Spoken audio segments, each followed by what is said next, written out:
When Stanley came to a set of 2 open doors, he entered the door on his left.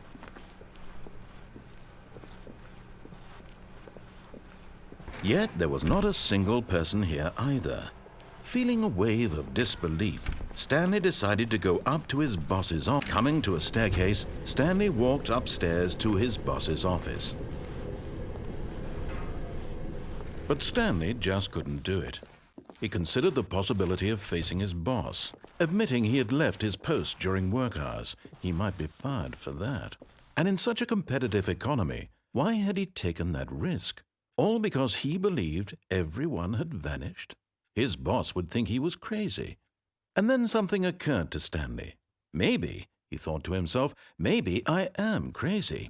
All of my co-workers blinking mysteriously out of existence in a single moment for no reason at all? None of it made any logical sense. And as Stanley pondered this, he began to make other strange observations. For example, why couldn't he see his feet when he looked down? Why did doors close automatically behind him wherever he went? And for that matter, these rooms were starting to look pretty familiar. Were they simply repeating? No, Stanley said to himself, this is all too strange. This can't be real.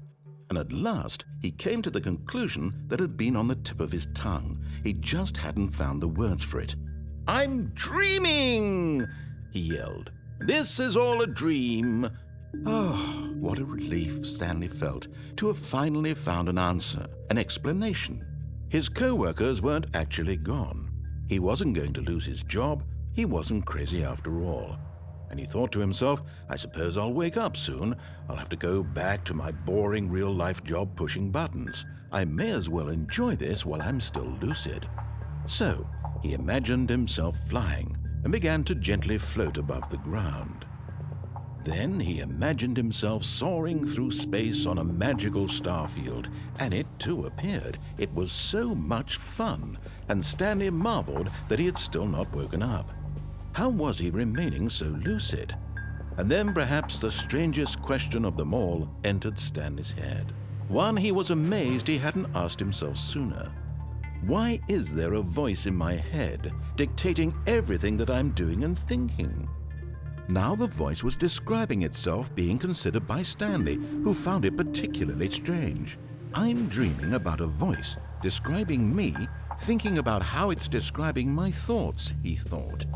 And while he thought it all very odd and wondered if this voice spoke to all people in their dreams, the truth was that, of course, this was not a dream.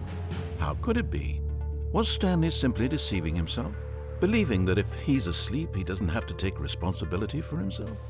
Stanley is as awake right now as he's ever been in his life. Now, hearing the voice speak these words was quite a shock to Stanley. After all, he knew for certain, beyond a doubt, that this was in fact a dream. Did the voice not see him float and make the magical stars just a moment ago? How else would the voice explain all that? This voice was a part of himself too. Surely, if he could just... He would prove it. He would prove that he was in control, that this was a dream.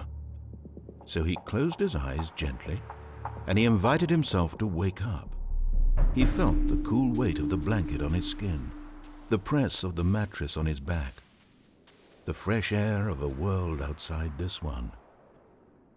Let me wake up, he thought to himself. I'm through with this dream. I wish it to be over. Let me go back to my job. Let me continue pushing the buttons. Please, it's all I want. I want my apartment and my wife and my job. All I want is my life exactly the way it's always been. My life is normal. I am normal. Everything will be fine. I am okay.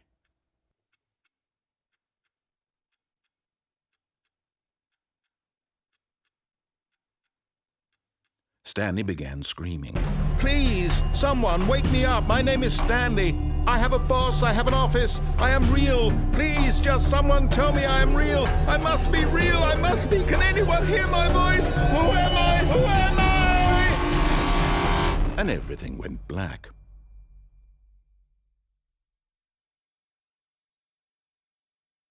This is the story of a woman named Mariella.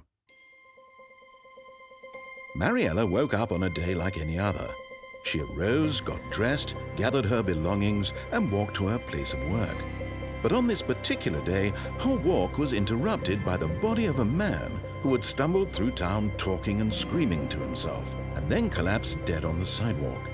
And although she would soon turn to go call for an ambulance, for just a few brief moments she considered the strange man. He was obviously crazy, this much she knew. Everyone knows what crazy people look like. And in that moment, she thought to herself how lucky she was to be normal. I am sane. I am in control of my mind. I know what is real and what isn't. It was comforting to think this, and in a certain way, seeing this man made her feel better. But then she remembered the meeting she had scheduled for that day, the very important people whose impressions of her would affect her career, and by extension, the rest of her life. She had no time for this, so it was only a moment that she stood there, staring down at the body. And then she turned and ran.